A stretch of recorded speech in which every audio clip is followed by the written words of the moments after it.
Good morning student આજે આપણે આ વિડિયો લેક્ચરની અંદર આપણા 12 સાયન્સના સૌથી છેલ્લા ચેપ્ટર નંબર 13 સંભાવના વિશેની ચર્ચા કરવાના છીએ. બરાબર છે. તો સંભાવના તમે ધોરણ 10 અને 11 બંનેની અંદર ભણી ચૂક્યા છો સંભાવના વિશે. એટલે સંભાવના શબ્દ તમારા માટે નવો નથી. ઓકે, પરંતુ સંભાવના આવે એટલે તમારા મગજમાં એક વસ્તુ આવે કે ભાઈ સંભાવના થોડુંક ટફ પડે છે બીજા બધા ચેપ્ટરની સરખામણીમાં. બરાબર, એવો એક તમારા મગજમાં સવાલ આવે છે. પણ લગભગ સંભાવના એ ઘણું બધું ઈઝી છે, પરંતુ આ સંભાવના જે છે એ ટોટલી લોજિક બેઝ ઉપર આધારિત છે. બરાબર છે. કારણ કે તમે જુઓ બીજા જે ચેપ્ટરના દાખલા ગણશો તો એ લગભગ 4 થી 5 મિનિટનો દાખલો હોય ને, તો એની અંદર તમારે 1 મિનિટ વિચારવામાં લાગે અથવા તો 30 સેકન્ડ વિચારી લો કે ભાઈ આ દાખલાને આપણે આ રીતથી અથવા તો આ મેથડથી આ રીતે સોલ્વ કરવાનું છે. બરાબર, તો તમે 30 સેકન્ડ અથવા તો 1 મિનિટની અંદર તમે વિચારશો કે ભાઈ આ રીતે દાખલો કરવો છે અને 4 મિનિટ બાકીની જે છે એ તમે ગણતરીની અંદર લગાડો છો. પરંતુ અહીંયા થોડુંક ઊંધું છે સંભાવનામાં. અમારે આ સંભાવનાની અંદર તમારે લગભગ 1 થી 2 મિનિટ તો તમારે વિચારવું જ પડશે. બરાબર, ધારો કે 5 મિનિટનો દાખલો હોય સંભાવનાનો, તો તમારે 2 મિનિટ કે 2.5 મિનિટ તો વિચારવું જ પડશે, લોજિક લગાડવું પડશે કે આ દાખલાને આપણે કઈ રીતે આનું સોલ્યુશન શોધવું. ખ્યાલ આવે છે? કારણ કે 10 અને 11ની જે સંભાવના છે એના કરતાં થોડુંક એક સ્ટેપ આગળ આપણે ધોરણ 12 ની અંદર સંભાવના વિશે ભણવાનું છે. તો આની અંદર એવું છે કે તમે 2 કે 2.5 મિનિટ વિચારો કે ભાઈ આ દાખલાને આપણે કઈ રીતે સોલ્વ કરવો છે. તો એ માટેના તમારે લોજિક ક્રિએટ કરવાના છે. બરાબર છે. પછી એકવાર એનું લોજિક તમને લાગી જાય કે ભાઈ આ જ રીતે આનું સોલ્વ કરવાનું છે, પછી તમારે ફક્ત 2 જ મિનિટની જરૂર પડશે લખવામાં. ખ્યાલ આવે છે? જે પહેલા બીજા ચેપ્ટરની અંદર 4 મિનિટનો લખવાનો સમય લાગતો હતો, અહીંયા આપણે ફક્ત 2 મિનિટની અંદર સોલ્યુશન થઈ જશે. પણ અહીંયા આપણે લોજિક લગાવવામાં જ 2 મિનિટ તો જતી રહેશે. ખ્યાલ આવે છે? અમુક એવા દાખલા હશે, બાકી બીજા દાખલા તો સિમ્પલ જ હશે. ખ્યાલ આવે છે? એટલે સંભાવના જે છે એકદમ સિમ્પલ ચેપ્ટર છે.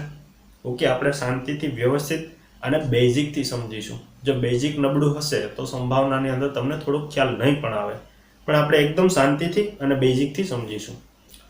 તો સંભાવનાની અંદર જુઓ, આપણે શરૂઆત થોડી બેઝિકથી કરીશું. એટલે તમે અમુક શબ્દોથી પરિચિત હશો. જેમ કે કોઈ પ્રયોગ આપણે કરીએ તો એ પ્રયોગથી પરિચિત હશો કે ભાઈ પ્રયોગ એ શું છે. બીજી પ્રયોગ થઈ જાય પછી એનો તમે નિદર્શાવકાશ બનાવતા, એ કદાચ તમને ખ્યાલ હશે. શું બનાવતા? નિદર્શાવકાશ. ત્રીજી વસ્તુ કે ભાઈ નિદર્શાવકાશ બની જાય પછી તમે ઘટના જોતા હતા. શું જોતા હતા? ઘટના. અને આ ઘટના ઘટી જાય અને પછી તમે એની સંભાવના શોધો છો. શું શોધો છો? સંભાવના. તો હવે આપણે આ બધા જ જે શબ્દો છે એને એકદમ સમજવાના છે. બરોબર, શબ્દો સમજી લઈએ અને પછી આગળ જશું. તો જો પ્રયોગ શું છે? પ્રયોગ તો ભાઈ પ્રયોગ એટલે કે ધારો કે આપણે 2 ચરણી સિક્કાને અથવા તો 2 સમતોલ સિક્કાને ઉછાળીએ. બરાબર, તો એ આપણો પ્રયોગ થઈ જાય. આપણી પાસે ધારો કે પાસો હોય તો પાસાને ધારો કે આપણે ફેંકીએ તો એ પણ આપણો પ્રયોગ થઈ જાય. બરાબર છે. ધારો કે આપણી પાસે પત્તો હોય, બરાબર ને, પત્તા મતલબ આમાં 4-5 વસ્તુ છે એની સાથે જ આખી સંકળાયેલી છે સંભાવના. બાકી બીજી પણ આવે છે, પણ આપણી બુકની અંદર વધારે આ જ વસ્તુનો ઉપયોગ થતો હોય છે. પછી ધારો કે પત્તો છે તો પત્તામાંથી આપણે કોઈ યાદર્શિક રીતે એક પસંદ કરી દઈએ તો એ પણ એક પ્રયોગ જ થઈ જાય છે. તો ચલો હું એક પ્રયોગનું ઉદાહરણ લઈ લઉં છું કે 2 સમતોલ સિક્કાને ઉછાળવામાં આવે છે. 2 સમતોલ સિક્કો અથવા તો સિક્કાને ઉછાળો. તો 2 સમતોલ સિક્કાને જો ઉછાળશું તો એ શું થઈ જશે? આપણો પ્રયોગ થઈ જશે. ઓકે, આથી લગભગ તમે પરિચિત જ હશો, પણ એકવાર જોઈ લો તમે. હવે મેથડ એવી છે કે એકવાર પ્રયોગ થશે એટલે એના તમને પરિણામ મળશે. બરાબર, એના તમને શું મળશે? પરિણામ. અને જેટલા પણ પરિણામ મળે છે એ બધા જ કોના ભાગ હોય છે? એ આ નિદર્શાવકાશના ભાગ હોય છે. ઓકે, એટલે નિદર્શાવકાશ શું બનશે? નિદર્શાવકાશ એ શું બનશે? તો કે આના પરિણામ શું આવશે?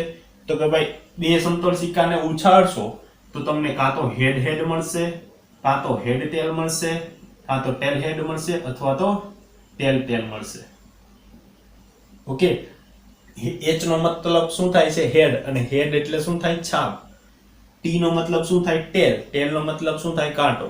ઓકે, એટલે આ પ્રકારના તમને પરિણામ મળશે. એ તમારું શું બને? નિદર્શાવકાશ. ખ્યાલ આવી ગયો?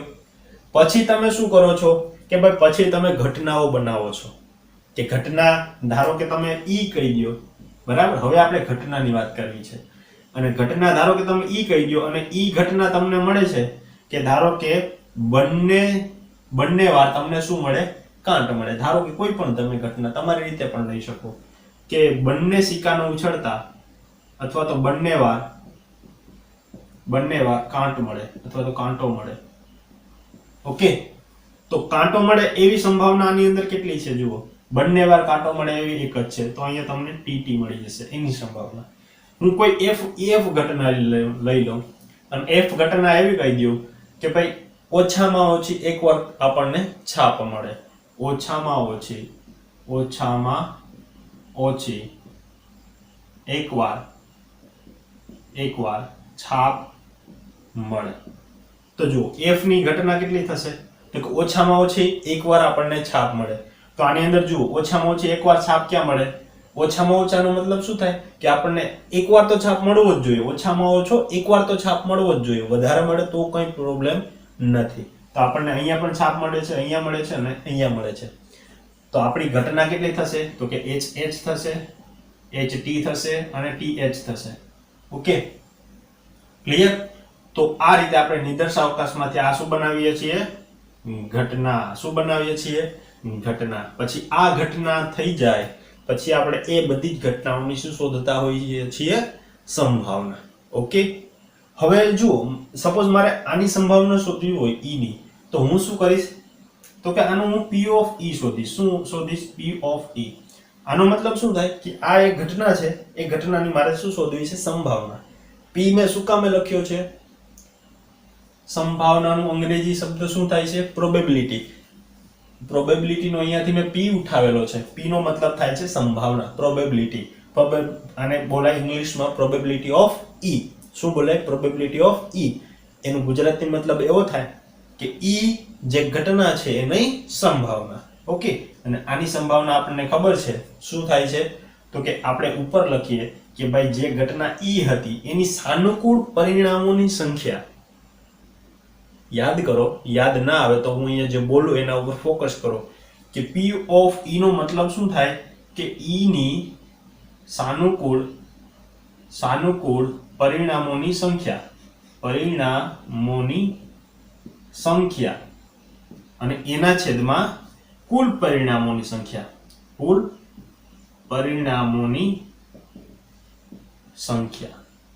ખ્યાલ આવે છે? આના વિશે તમે જાણતા જશો. તો જો ઈ ની સાનુકૂળ પરિણામો એટલે શું થાય? તો કે ભાઈ ઘટના ઈ શું હતી? તો કે બંને વાર કાંટો મળે. તો એના માટે સાનુકૂળ પરિણામો શું મળે છે તમને? આ. ખ્યાલ આવે છે? તો એની સંખ્યા કેટલી છે? કારણ કે મેં અહીંયા એવું કીધું છે કે ઈ ની સાનુકૂળ પરિણામોની સંખ્યા કેટલી છે? તો કે 1. તો અહીંયા લખો. ઓકે, અને છેદમાં કુલ પરિણામોની સંખ્યા. તો આ નંબર ઓફ નિદર્શાવકાશ, સપોઝ આને તમે s વડે દર્શાવશો તો આ કેટલા થશે? તો કે આ થશે 4. તો અહીંયા આવી જશે તમારી 1/4. ખ્યાલ આવી ગયો? એનો મતલબ કે P of E તમને શું મળે છે? P of E is equal to 1/4 મળે છે. એ જ રીતે સપોઝ તમે f ની સંભાવના શોધશો તો એ શું મળશે? તો કે P of f is equal to, તો કે ભાઈ ઉપર શું આવશે? આ જ રીતે f ની સાનુકૂળ પરિણામોની સંખ્યા. તો f ના સાનુકૂળ પરિણામોની સંખ્યા કેટલી છે? 3. તો અહીંયા આવશે 3 અને એના છેદમાં કુલ પરિણામોની સંખ્યા. તો કુલ પરિણામોની સંખ્યા કેટલી છે? 4. તો આ તમને મળી જશે P of f. આવું તમે ધોરણ 10 અને 11 ની અંદર કરતા હતા. ઓકે, એક વસ્તુ એ પણ તમને ખ્યાલ છે કે કુલ સંભાવના જે છે, કુલ પરિણામોની સંભાવના નાનો સરવાળો બરાબર શું થતો હોય છે? હંમેશા 1 થતો હોય છે. ઓકે, કુલ પરિણામોની જે સંભાવના હશે એનો સરવાળો કેટલો થતો હશે હંમેશા 1. તમે ચેક કરો અહીંયા કે આપણી પાસે અહીંયા મળે છે P of E વત્તા P of F. તો P of E કેટલા છે 1/4, અહીંયા લખો 1/4, અને P of F કેટલા મળે છે આપણને 3/4. આનો સરવાળો કરશો તો નીચે લસા કેટલો આવશે 4, બરાબર ને, સામાન્ય લસા, અને ઉપર 1 + 3 એટલે કેટલા આવશે 4. 4 કટ થઈ જશે એટલે જવાબ આવશે 1. તો તમને ટોટલ સરવાળો કેટલો મળે છે 1. આવી વસ્તુ બધીથી તમે પરિચિત છો. ઓકે, ખ્યાલ આવી ગયો તમે આ શબ્દો વિશે? ક્લિયર? મતલબ બધી વસ્તુ છે ને એ શબ્દોનો જ ખ્યાલ છે. આ સંભાવનાની અંદર શબ્દ પકડવાનો છે કે ભાઈ શબ્દ કેવા શું માંગે છે. ઓકે, બાકી એકદમ સિમ્પલ છે. તો આ હતી થોડીક બેઝિક માહિતી. હવે આપણે ચેપ્ટર ઉપર જશું તો ચેપ્ટરની અંદર પહેલો ટોપિક છે શરતી સંભાવના. બરાબર છે? તમે એકવાર આને નોટ ડાઉન કરી લો, બરાબર, અને હું સાફ કરીને પછી શરતી સંભાવના આપણે જોઈએ. હવે સમજો શરતી સંભાવના. અને શરતી સંભાવનાને અંગ્રેજીમાં કન્ડિશનલ પ્રોબેબિલિટી કહેવાય. બરાબર છે? તો સૌપ્રથમ આપણે વ્યાખ્યા દ્વારા સમજીશું અને પછી એને દાખલાની અંદર કઈ રીતે આપણે યુઝ કરી શકીએ એના વિશે સમજીશું. બરાબર છે? તો જો વ્યાખ્યા કંઈક આ પ્રકારની છે કે જો S જે છે ને એ આપેલો હોય કોઈ પણ ઘટના મતલબ પ્રયોગ માટેનો, કે જો S એ યાદર્શિક પ્રયોગનો નિદર્શાવકાશ આપેલ હોય, બરાબર છે, નિદર્શાવકાશ આપેલ હોય. જુઓ, એ શું છે? કોઈ પણ એક યાદર્શિક પ્રયોગ મેં લઈ દેલો છે. જો સમજો આ શરતી સંભાવનાની જે વ્યાખ્યા છે ને એને સમજશો ને તો તમને ઘણું બધું કોન્સેપ્ટ સમજમાં આવી જશે કે S મેં શું લઈ લીધો છે. આ S ને કોઈ એક પ્રયોગ લીધો છે યાદર્શિક રીતે, કોઈ પણ એનો મેં એક નિદર્શાવકાશ લીધેલો છે. બરાબર? હવે આ નિદર્શાવકાશને સંગત કોઈ આપણે બે ઘટનાઓ લઈએ છીએ. જુઓ, તો આપેલ હોય આ નિદર્શાવકાશ ને સંગત ઘટના E અને F, બે ઘટના લીધી છે E અને F. બરાબર છે? એને સંગત E અને F આપેલ હોય, ઘટના આપેલ હોય. ઓકે, હવે શું થાય છે કે બે તમે ઘટના લઈ લ્યો છો. પહેલા સૌપ્રથમ નિદર્શાવકાશ લીધો છે કોઈ પણ પ્રયોગનો, પછી એની બે ઘટનાઓ લીધી છે. હવે શું થાય કે ધારો કે આ બંનેમાંથી કોઈ પણ એક ઘટના આપી દીધી હોય તો હું એમ કહું કે ઘટના અથવા તો એ બે વસ્તુ આપેલી છે ત્યારની વાત કરું છું, તો ત્યારે ઘટના F ઉદ્ભવી ચૂકી છે. સમજો આ વાતને કે ભાઈ આ બે ઘટના જે મેં લીધી છે એની અંદર પણ એક ઘટના તો થઈ ચૂકી છે. બરાબર છે? હવે એ થઈ ચૂકી છે ત્યારે આપણે F ની સંભાવના શોધવી છે. ખ્યાલ આવે છે? એટલે કે F ની શરતે આપણે શું શોધવી છે? E ની શરતી સંભાવના. ત્યારે F ની શરતે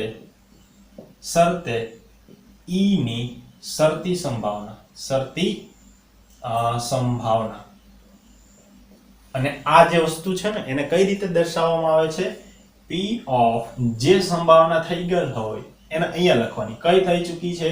તો કે F ની શરતે E ની સંભાવના વડે દર્શાવાય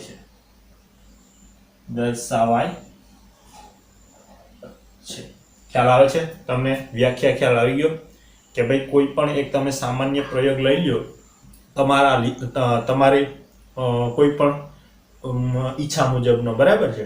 એના માટે તમે એક યાદર્શિક જે પ્રયોગ કરેલો છે એનો તમે એક નિદર્શાવકાશ લઈ લો, પછી E અને F એની ઉપર તમે મેં જેમ પહેલા બે સિક્કા ઉછાળી અને એનો નિદર્શાવકાશ તૈયાર કર્યો, અને એના પછી મેં શું કર્યું? E અને F બે ઘટનાઓ લીધેલી હતી. બરાબર છે? હવે આની અંદર નવીનતા શું થાય છે કે એની અંદરથી એક ઘટના થઈ ગઈ છે. બરાબર છે? એની અંદરથી એક ઘટના થઈ ચૂકી છે એવું તમને આપેલું હોય ત્યારે તમારે બીજી જે ઘટના છે એની સંભાવના શોધવાની છે. એટલે એક તમને શરત આપી દીધી છે કે ભાઈ એક ઘટના તો થયેલી જ છે, પણ આ થયેલી ઘટના હોય ત્યારે આ ઘટના શોધો. ખ્યાલ આવે છે? તો એને આપણે કઈ રીતે દર્શાવીશું? આ રીતે P of E oblique F વડે આપણે દર્શાવીશું. એની અંદર આ ઘટના જે છે ને F એ થયેલી હોય છે, થયેલી હોય, અને આની જે ઘટના છે ને એ શોધવાની હોય છે. ખ્યાલ આવી ગયો? એ શું હોય? શોધવાની હોય છે. ક્લિયર? તો ચલો, તો આનું સૂત્ર શું થશે? P of E oblique F નું સૂત્ર શું થશે? એ આ થશે. જુઓ, P of E oblique F is equal to P of E intersection F એના છેદમાં P of F. આને શું કહેવાય? ઇન્ટરસેક્શન કહેવાય, અને ગુજરાતીમાં છેદગણ કહેવાય. શું કહેવાય આને? ઇન્ટરસેક્શન. ઇન્ટરસેક્શન. ઓકે, અને ગુજરાતીમાં કહેવાય છેદગણ. જો હું બંને શબ્દનો ઉપયોગ કરું છું એટલા માટે કારણ કે 12 સાયન્સ પાસ કરીને તમે આગળ જશો એટલે તમારે બધું અંગ્રેજીમાં આવશે, અને ત્યારે તમને આ શબ્દ જાણીતો લાગશે. હું અત્યારે બોલું ઇન્ટરસેક્શન, તમે જો થોડીક પ્રેક્ટિસ કરશો ઇન્ટરસેક્શન બોલવાની, તમને પછી ફરી પ્રોબ્લેમ નહીં થાય. ખ્યાલ આવે છે? બંને શબ્દથી થોડો થોડો પરિચિત કરાવતો જાઉં છું. અને આને શું કહેવાય? આ જે છેદગણ જેવી નિશાની છે ને એને ઓબ્લિક કહેવાય, અથવા તો તમે છેદ નથી પણ ઓબ્લિક છે. ખ્યાલ આવે છે? તો એનું સૂત્ર છે P of E છેદગણ F એના છેદમાં P of F. અને અહીંયા હંમેશા નીચે જે છે ને, નીચે એ હંમેશા જે ઘટના થયેલી હોય ને તે જ આપેલી હોય. ઓકે, તો ઘટના કઈ થયેલી છે? F. તો એ અહીંયા શું હોય? P of F હોય. અને P of F does not equal to 0 એ તમે જાણો જ છો, કારણ કે આ કોઈ દિવસ 0 ના હોય, અને આ 0 હોય તો અનંત સંભાવના થઈ જાય. ખ્યાલ આવે છે? તો આ હતી શરતી સંભાવનાની વ્યાખ્યા. હવે આ સૂત્રનો આપણે દાખલાની અંદર કઈ રીતે ઉપયોગ કરવો ને એના વિશે જોવું છે. બરાબર છે? તો એક એક્ઝામ્પલ લઈ લઈએ. ફોર એક્ઝામ્પલ, ઉદાહરણ લઈ લઈએ. ઉદાહરણ તરીકે ચલો એક ઉદાહરણ લઈ લઈએ. તો ઉદાહરણ માટે આપણે શું સૌપ્રથમ તો નક્કી કરવું પડશે? સૌપ્રથમ તો આપણે શું નક્કી કરવું પડશે? કે S શોધવો છે. તો S માટે આપણે શું કરવું પડશે? યાદર્શિક પ્રયોગ લેવો પડશે.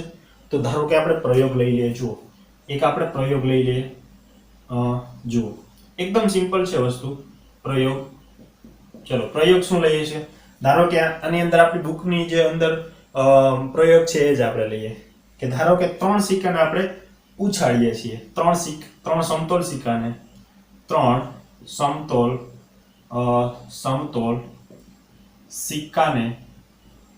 સિક્કાને ઉછાળીએ.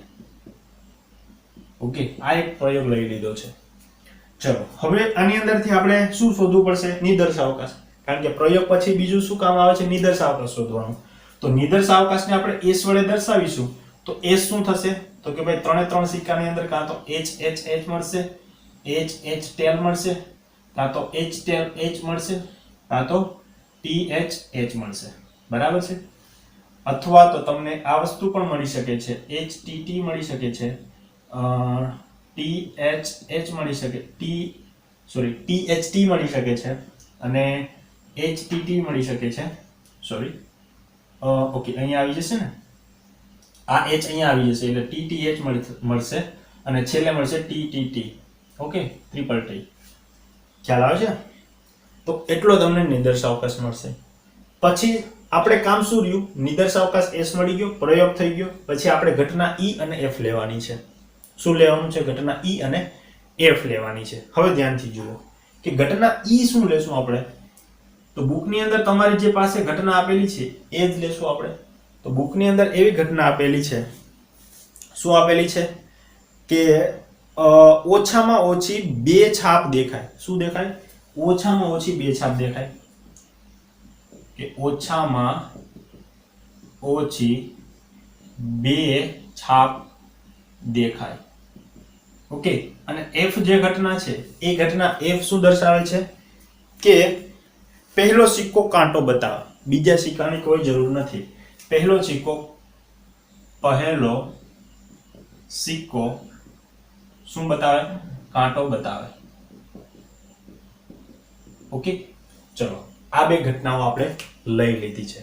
હવે સૌપ્રથમ તો હું તમને ઘટના જે આપેલી છે ને, તો એ શું ઈ શું આપેલી છે ઓછામાં ઓછી 2 છાપ આપણને દેખાય તો એનો મતલબ કે ઈ શું આપણને મળશે જો અહીંયાથી લખું છું ઈ આપણને શું મળશે ઈ બરાબર ઓછામાં ઓછી 2 છાપ દેખાય તો તમને ઓછામાં ઓછી વધારે મળે તો કોઈ પ્રોબ્લેમ નથી 2 છાપ મળે એવા કોણ છે એક આ છે જો આની અંદર 2 છાપ તો છે જ બરાબર ઓછામાં ઓછી 2 છાપ તો છે પણ 2 થી વધારે પણ આની અંદર છે પણ ચાલશે તો લખો અહીંયા કોણ કોણ આવશે H H H H H T H T H અને T H H ઓકે પછી તો એક જ છાપ આવશે એટલે એ તો ચાલશે નહીં એટલે અહીંયા આપણા ઈ નો નિર્દેશાવકાશ પૂરો થાય પછી F ની ઘટના શું આવશે કે પહેલા સિક્કાની અંદર તમને કાટ મળવો જોઈએ તો પહેલા સિક્કાની અંદર કાટ ક્યાં મળે છે એક તો અહીંયા મળે છે ઓકે તો F ની અંદર પહેલો શું આવશે T H H આવશે બીજો અહીંયા મળે છે પહેલા સિક્કાની અંદર કાટ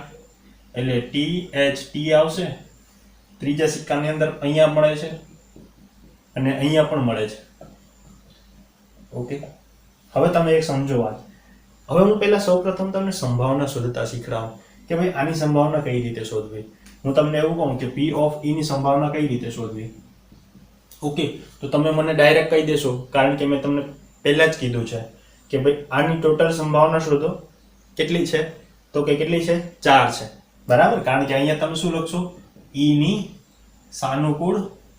સાનુકૂળ પરિણામોની સંખ્યા આ શું છે સૂત્ર જ છે અને એના છેદમાં કુલ પરિણામોની સંખ્યા ઓકે તો તમે મને કહેશો કે ભાઈ P of E is equal to E ની સાનુકૂળ પરિણામોની સંખ્યા કેટલી છે 1 2 3 અને 4 છે બરાબર કારણ કે જે ઘટના હોય ઘટનાને સંબંધિત તમને જેટલી પણ આઉટકમ મળે મતલબ આઉટપુટ મળે એ તમારી શું મળે સાનુકૂળ પરિણામોની સંખ્યા તો એ છે 4 અને એના છેદમાં કુલ પરિણામોની સંખ્યા તો કુલ પરિણામોની સંખ્યા એટલે કે નંબર ઓફ S કેટલા છે number of S is equal to 8 છે કે નહીં 1 2 3 4 5 6 7 અને 8 ઓકે અને આને તમે શું કહી શકો નંબર ઓફ E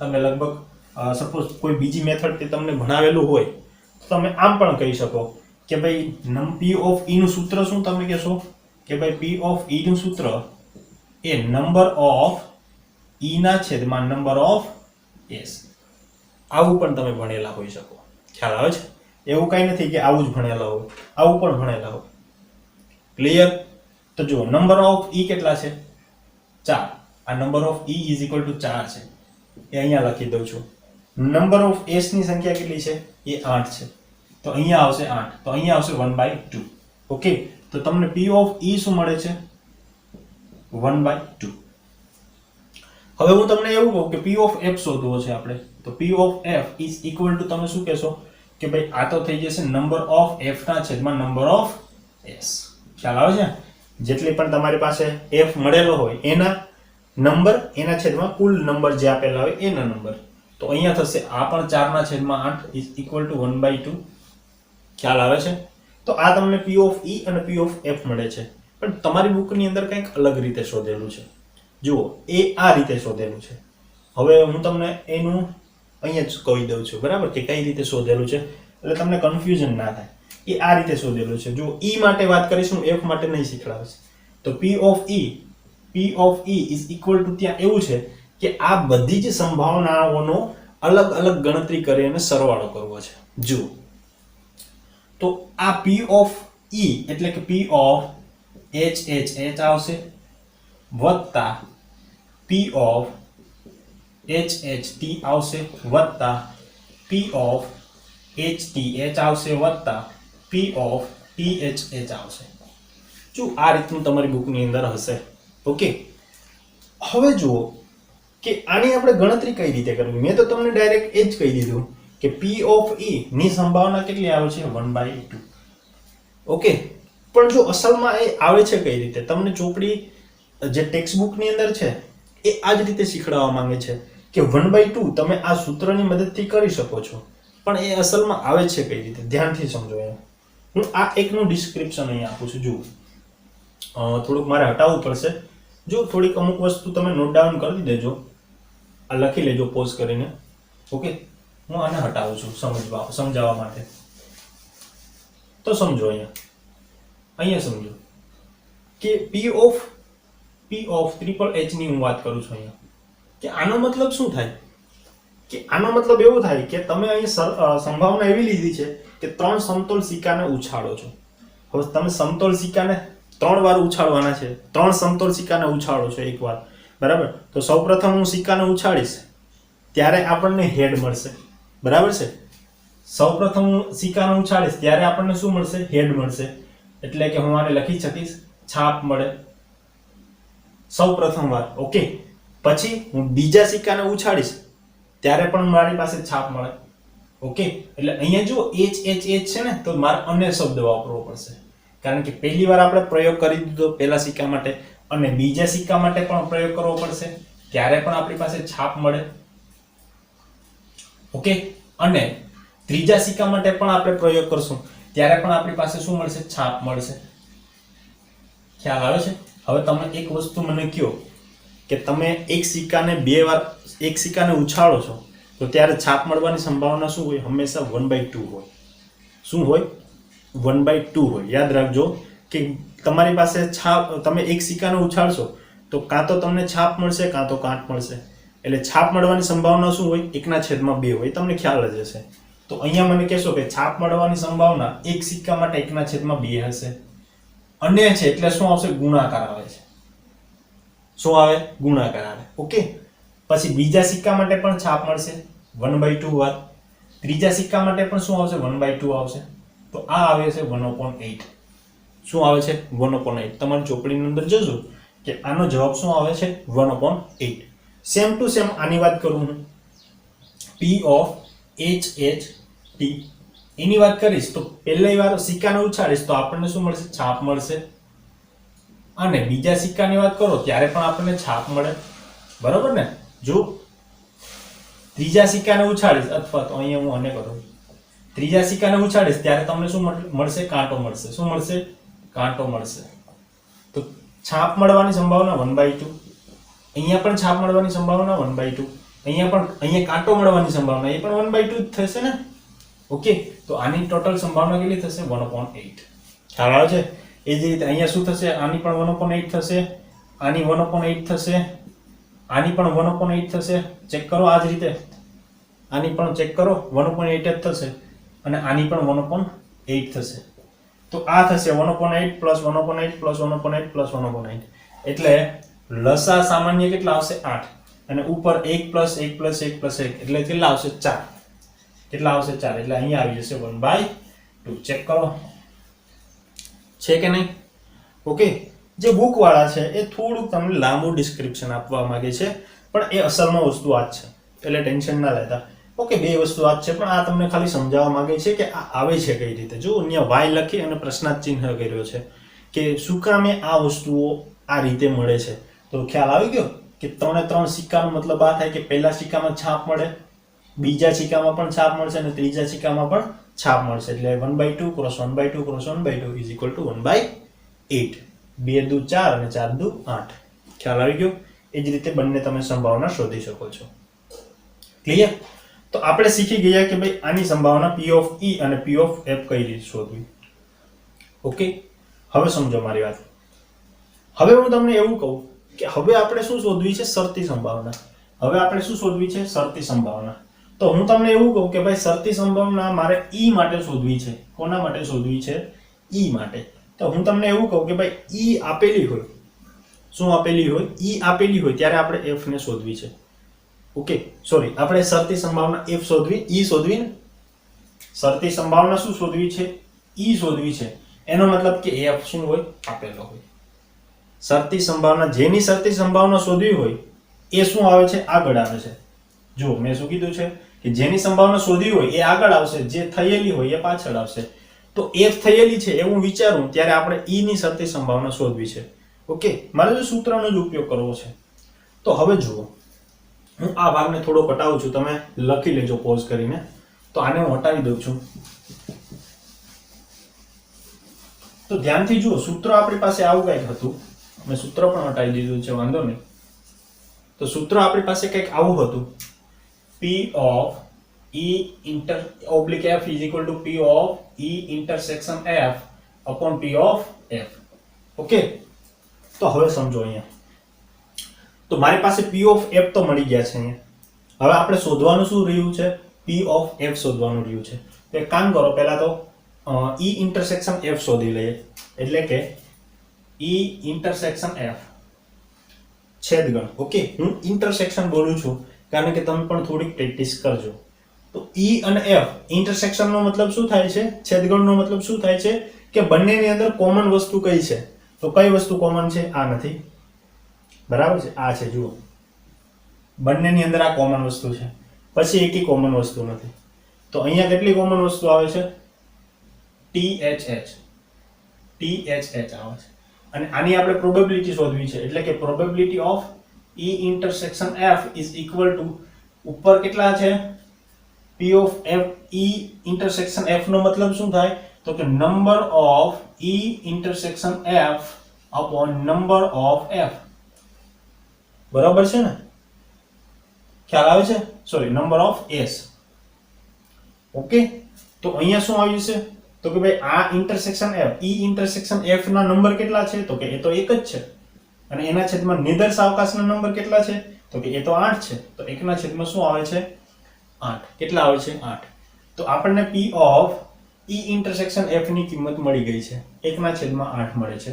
હવે આપણે એ સૂત્રની અંદર રાખી દઈએ કે P of E oblique F. Okay, જ્યારે F થયેલી હોય, F શું છે આપણી ઘટના? કે પહેલો સિક્કો કાંટો બતાવે. જો એ ઘટના આપેલી હોય ત્યારે આપણે શું શોધવી છે? કે એ ઓછામાં ઓછી 2 છાપ દેખાય. શું દેખાય? ઓછામાં ઓછી 2 છાપ દેખાય. તો હવે સમજો કે આનું સૂત્ર થશે P of E intersection F એના છેદમાં P of F. અને આ થશે કેટલી આપેલી છે અહીંયા? 1/8. અને P of F એ આપણને મળેલી છે 1/2. તો આ છે 1/8. હવે આ છેદ, આ અંશ છેદ અને આ છેદનો છેદ. તો છેદનો છેદ ક્યાં જશે? અંશમાં. ઓકે, અને ઉલટાઈ જશે એટલે 2/1 થઈ જશે.